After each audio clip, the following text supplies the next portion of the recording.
இயேசு கிறிஸ்துவின் இனிதான நாமத்தில் இன்றைய ஆவிக்குரிய சிந்தனைக்கு உங்களை அன்புடன் வரவேற்கின்றோம். இப்போதும் ஒரு பாடலுக்கு பின்பு உங்கள் சிந்தையை தெளிவிக்கும் ஆவிக்குரிய செய்தியை கேட்கலாம்.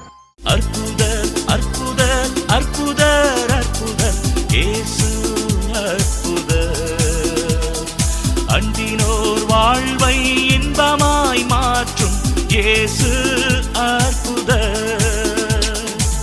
எல்லோரும் பாடுங்கள், கைத்தாளம் போடுங்கள், சந்தோஷத்துடனே சங்கீதம் பாடுங்கள்.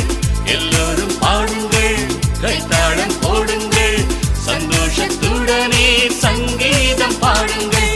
அற்புதர் அற்புதர் அற்புதர் அற்புதர் இயேசு அற்புதர், அண்டினோர் வாழ்வை இன்பமாய் மாற்றும் இயேசு அற்புதர்.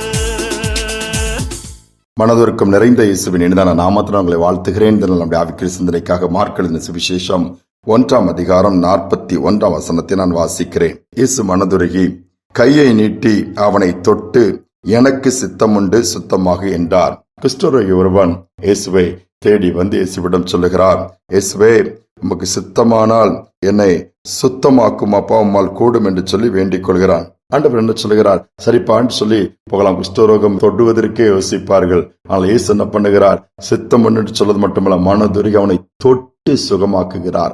ஆண்டவருடைய தொடுதல் அது மரித்து போனவைகளை உயிர்ப்பித்து விடும். ஆண்டவருடைய தொடுதல் வல்லமை அந்த சரீரத்துக்குள் பாயச் செய்து எல்லா குறைவுகளை கூட நிறைவாக்கி விடும். பூமியிலே சிறந்த நாட்களிலே யாரையெல்லாம் தொடுகிறார்களோ அவர்கள் எல்லாம் சுகமாக்கப்பட்டிருக்கிறார்கள். யாரெல்லாம் இயேசுவை தொட்டார்களோ அவர்களும் சுகத்தை பெற்றிருக்கலாம். அதான் வேதம் சொல்லுகிறது. இந்த அருமையான சகோதரன் இந்த குஷ்டரோகம் நீங்கி சுகமானதை பார்க்கும் அவன் ஒரே சந்தோஷம். பாருங்கள், போகிற இடமெல்லாம் சொல்லியிருப்பான், இயேசு என்னை தொட்டு சுகமாக்கினார். இன்னைக்கு பாருங்கள், அப்படிப்பட்ட இயேசுவின் தொடுதலை நாம் பெற்றிருக்கிறோமா?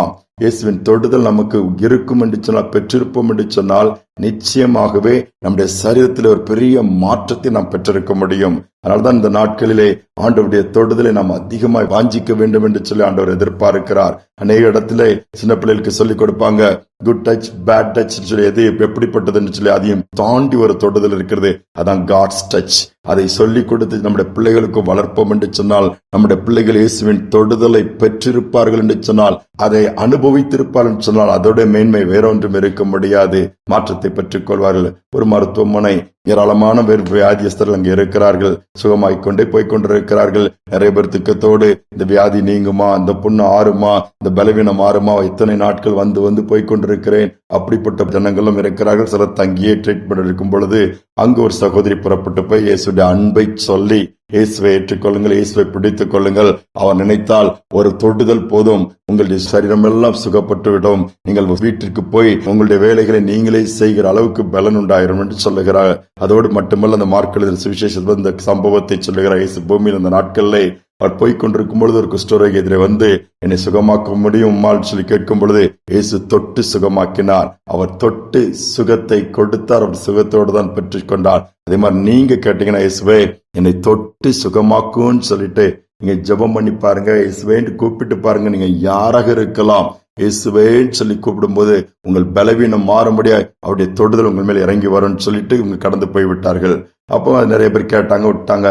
ஒரு மனுஷன் மட்டும் அன்னைக்கு பலவீனமா கொஞ்சம் வயதானவர் உட்கார்ந்து, இந்த இயேசு தொட்டா சுகமாயிரும், இயேசு தொட்டா நடந்துடலாம், இயேசு தொட்டா அந்த முடங்கி போன கால்கள்லாம் பலன் அடைஞ்சிரும் அப்படின்னு சொல்லிட்டு போயிருக்காங்கன்னு சொல்லி அப்படியே படுத்த படுக்கையா இருக்கிறாரு. அவங்க மனைவி பக்கத்துல இருந்து பாத்துட்டு இருக்கிறாங்க. அப்படியே 2 பேருக்குமே கஷ்டம்தான், என்ன பண்றதுன்னு சொல்லி அப்படி படுக்கும். அப்படியே சொல்லி, இயேசுவே நீரும் என்ன தொட மாட்டீரா, அந்த தொடுதலை நான் உணர விரும்புறேன், பார்க்க விரும்புறேன், அனுபவிக்க விரும்புறேன்னு சொல்லி ஜெபம் பண்ணிட்டு, அவருக்கு இயேசுவை பற்றி அதிகமா தெரியாது, இந்த சகோதரி சொன்ன வார்த்தைகளை சொல்லிவிட்டு படுத்து விடுகிறார். என்ன நடக்குது? நடு ராத்திரியிலே யாரோ தொட்டது போல இருக்கிறது. கண் விழித்து பார்க்கிறார். ஒருவேளை மனைவி எழுப்பி ஒருவேளை மாத்திரை மருந்து கொடுக்க பண்றாங்க. பார்த்தா மனைவி பக்கத்துல சேர்ல உட்காந்து அப்படியே தூங்கிட்டு இருக்கிறாங்க டயர்ட்ல. ஆனா இந்த மனுஷன் பார்க்கும்போது ஒரு கை, அழகான பிரகாசமான கை, அது ஆணிப்பாய் இந்த கரமுள்ள ஒரு கை அவர் அப்படியே தொடுது. தொட்டுட்டு மறைஞ்சிருச்சுது. மறைஞ்ச உடனே இவருக்கு எங்க இருந்து பலன் வந்துன்னு தெரியல, ஒரு உன்னத பலன் சரீரத்துக்குள்ள இறங்கி கால்கள் எல்லாம் பலனடைந்து எழுந்து உட்கார ஆரம்பித்து விட்டார். என்ன இது சொப்பனமான்னு சொல்லி யோசிக்கிற அளவு பார்க்கிறார். எழுந்து நடக்கலாம், அவரால் நடக்க முடிகிறது. சரீரம் முழுவதும் பூரண சுகமும் பலனும் உண்டாயிடுச்சு. உடனே இதை பார்க்க உடனே இவர் அப்படி அந்த அதுக்குள்ளே நடந்து பார்க்கிறார், பண்ணிக்கிறார். மனைவியான நல்லா தூங்கி கொண்டிருக்கிறார்கள். அந்த அயர்ந்து டயர்டுனால பார்த்தோன்னே அவருக்கு தெரிஞ்சிச்சு தொட்டது இயேசுதான் என்று சொல்லிட்டு மனைவி எழுப்புகிறார். விழித்து பார்த்தா மனைவிக்கும் ஒரே ஆச்சரியம். நடந்ததுன்னா எப்ப முடியும் என்று காத்திருந்தார்கள். காலை வந்தது. 2 பேரும் அந்த மருத்துவமனையிலிருந்து சந்தோஷமா வீட்டிற்கு புறப்பட்டு போனார்களாம். யோசித்து பாருங்கள், இன்றும் ஆண்டவருடைய கரம் நமக்கு நேராய் நீட்டி தொட்டு சுகமாக்கக்கூடிய வல்லமையுடையதாக இருக்கிறது என்பதை நாம் மறந்துவிடக் கூடாது. ஒரே ஒரு தொடுதல் எனக்கு வேணுமப்பான்னு சொல்லி கேட்டு பாருங்க.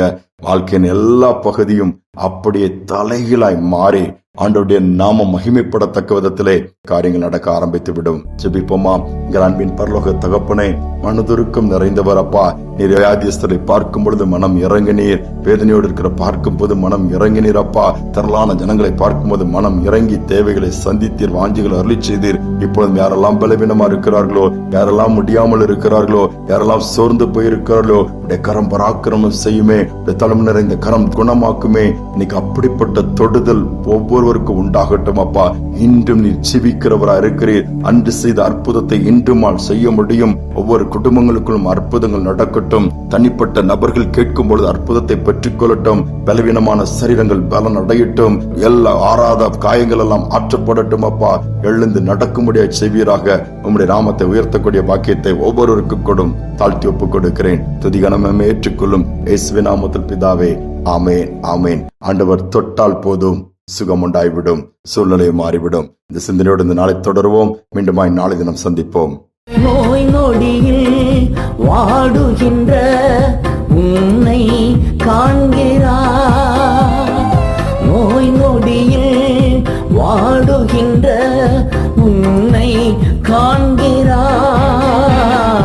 நொடிப்பொழுது சுகம் தந்து உன்னை தேற்றுவார். இன்று நொடிப்பொழுது சுகம் தந்து உன்னை தேற்றுவார். நீ அழ வேண்டாம், அழ வேண்டாம், அதிசயம் செய்திடுவார். உன்னை காண்கின்றார், உன் கண்ணீர் துடைக்கின்றார்.